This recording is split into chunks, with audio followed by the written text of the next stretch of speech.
अभी परसों कुछ आतंकवादियों ने 2 लोगों को जलाया है जिंदा। उसी की बात चल रही थी, उसी बात में बात हो रही थी।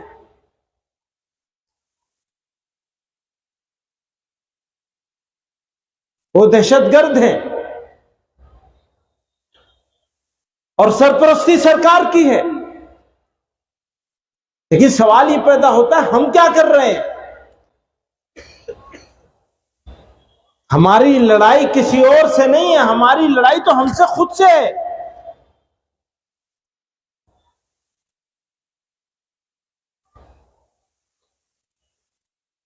फरमाया ऐसा करोगे तो ऐसा होगा। यह भी फरमाया कि तादाद में बहुत होगे तो बहुत होगी तादाद, लेकिन तुम्हारा हाल ऐसा होगा जैसे समुद्र के झाग का होता है। सवाल किया जनाब रसूलुल्लाह सल्लल्लाहु अलैहि वसल्लम से, आपके मुकद्दस सहाबा ने सवाल किया, ऐसा क्यों होगा?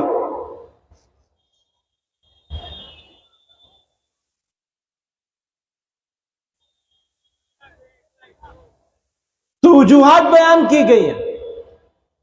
शुरुआत हुई है मौत से डरने लगो।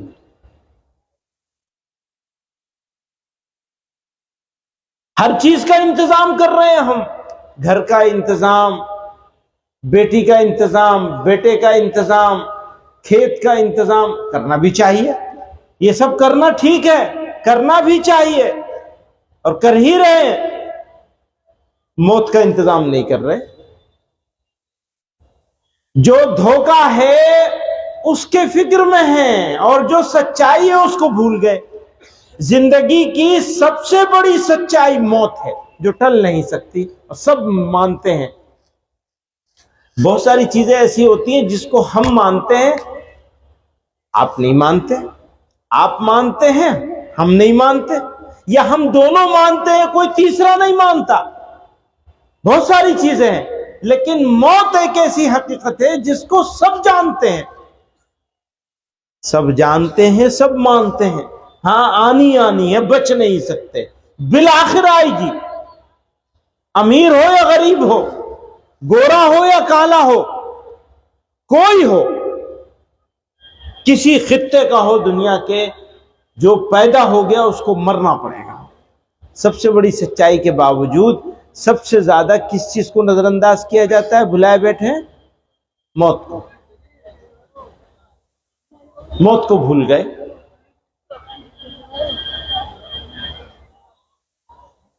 अब जब मौत को भूल गए, भुला बैठे, तो क्या होगा?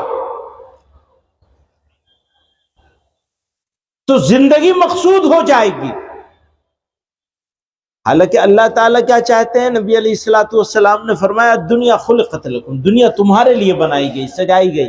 ये सूरज, चांद, सितारे, जमीन, आसमान, नदी, नाले, दरिया, हवा, पानी, जितनी चीजें बनाई गई हैं दुनिया में, जितनी चीजें पैदा की, अल्लाह ताला ने इंसानों के लिए बनाई।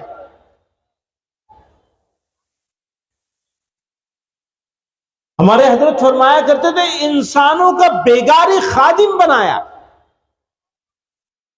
अलम तरौ अन्नल्लाह सख्खर लकुम मा फिस समावाति व मा फिल अर्द, जमीनों आसमानों में जो कुछ बनाया सबको तुम्हारे लिए मुसख्खर कर दिया। बेगारी, दिहाड़ी भी नहीं देनी, काम लो छोड़ दो। तो सब कुछ, सारी चीजें इंसानों के लिए पैदा की और इंसान को काहे के लिए बनाया? काहे के लिए बनाया? व इन्नकुम खुलिक़्तुम लिल आखिरह, तुमको आखिरत के लिए पैदा किया गया, दुनिया के लिए नहीं पैदा किया गया। अगर हमको दुनिया के लिए बनाया गया होता तो दुनिया ही हमारा मकसद हो जाएगी। समझ रहे हैं? होता क्या है, ये दिल जो है ना, ये बड़ी अजीब चीज है। और अल्लाह मियां क्या चाहते हैं? इल्ला मन अतल्लाह बिक़ल्बिन सलीम, बस वही होगा जो कल्ब सलीम के साथ आएगा, जो सही दिल लेकर के आएगा, दिल का नजराना लेके आएगा, बस वही कबूल होगा अल्लाह मियां क्या। अल्लाह मियां क्या चाहते हैं? दिल ठीक करो अपना, दिल ठीक तो सब ठीक। इदा सलुहत सलुहल जसदु कुल्लुहु, इदा फसदत फसदल जसदु कुल्लुहु अला वहियल क़ल्ब। बस वो तो दिल ही है, ये ठीक हो गया, ये सुधर गया तो सब चीज सुधर जाएगी। दिल नहीं चाहेगा तो अच्छी बातें सुनने से कोई फायदा नहीं होगा। दिल चाह जाएगा और दिल इरादा कर लेगा, दिल में इंसान इरादे को अज़्म में बदल देगा तो ये सारे मुश्किल काम आसान हो जाएंगे। मुश्किल है ना, मुश्किल ये नहीं है कि सरकार किसी की है, मुश्किल ये है हमारा दिल नहीं मानता। दिल है कि मानता नहीं। किसी शायर ने कहा, हमें तो फिक्र दिल साजी की है, दिल है तो दुनिया है। हमें तो, कलीम आजिज एक बड़े शायर हुए हैं पटने के, हमें तो फिक्र दिल साजी की है, दिल है तो दुनिया है। सनम पहले बना दें फिर सनम खाना बना लेंगे। लोग मस्जिदें बनाने पे लगे हुए हैं, नमाजी गायब है। तो नमाजी बन जाए तो मस्जिदें तो खुद बन जाएंगी, सजदों से आबाद कर देंगे। वो कह रहा था ना कि नमाज पढ़ेंगे, यूं करेंगे यूं करेंगे, सुना होगा ना कुछ दिन पहले।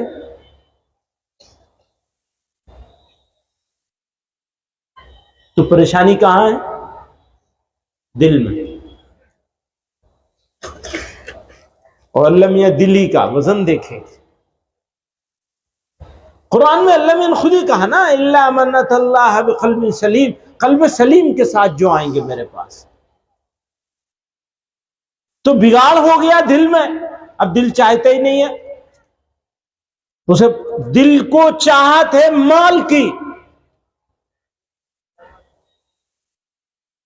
दिल को चाहत है जमाल की।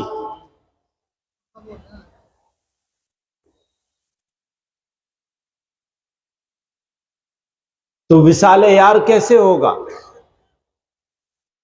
वो उसके साथ मिलन कैसे होगा जिसने हमें बनाया, पैदा किया, जो बादशाहों का बादशाह है। वो ये कह रहा है कि तुम एक मर्तबा, नबी अलैहिस्सलातु वस्सलाम ने फरमाया, तुम एक मर्तबा याद करोगे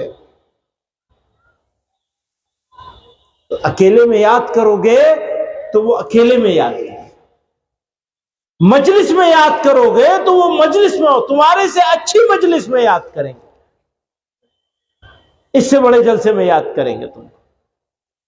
तुम एक कदम चलोगे तो वो 10 कदम चलेंगे। मैं इसीलिए कहता हूं हर काम में कामयाब होने का चांस भी है, फेल होने का चांस भी है ना। गेहूं की बुआई होती है तो 2.5 भी मिल सकता है, 3.5 भी मिल सकता है, दोनों बातें हैं। 2.25 भी हो सकता है, 2.25 भी हो सकता है।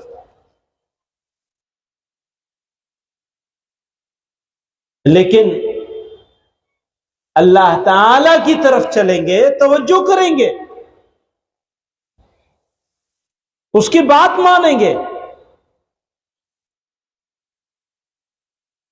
उसका हुक्म मानेंगे,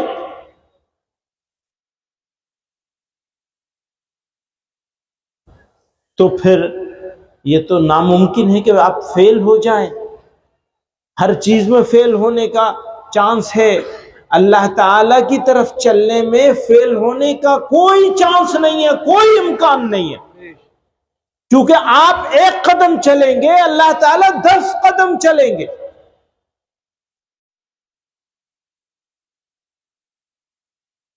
अब दिल नहीं चाहता, दिल तो चाहता है कि शादी करेंगे। तो मैं अपने दोस्तों से कह रहा था, ये हजरात भी थे, मौलाना साहब भी थे, जमीयत की मीटिंग चल रही थी हमारी, कि मेरा तो जी ये चाहता है, सुना दूं, मेरा तो जी ये चाहता है कि जिस आदमी ने शादी को नबी अलैहिस्सलातु वस्सलाम के हुक्म के खिलाफ किया, चाहे लड़के की शादी हो चाहे लड़की की शादी हो, जिसने हुक्म के खिलाफ किया, हम सब लोगों को उस चौधरी के घर के सामने धरना देना चाहिए, बैनर लगा करके कि ये मुसलमानों के कातिल हैं, इस्लाम के दुश्मन हैं, इनका हम बाइकआउट करते हैं। मेरा तो ये जी चाहता है। और जो मौलवी हम में से ऐसे किसी शादी में शरीक हुआ, निकाह पढ़ाया या शरीक हो गया, वलीमा खाने चला गया या लड़की के यहां दावत खाने चला गया, उसके खिलाफ भी एहतजाज करें, धरना दें। भैया अगर हम अपने आप से नहीं लड़ेंगे तो दूसरे से कैसे लड़ेंगे?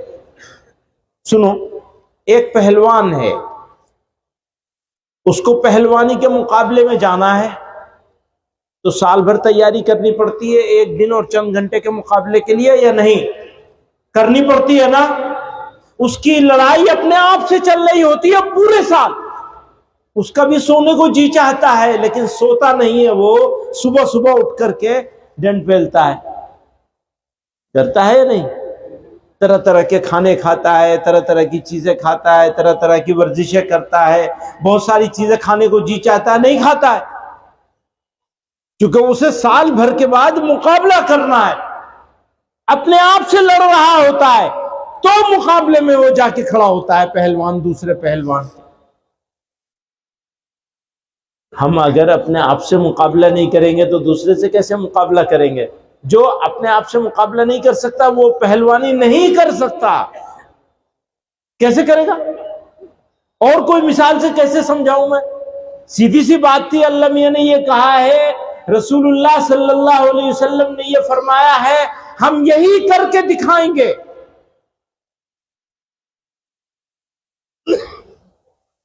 इज्जत काहे में तलाशते हैं?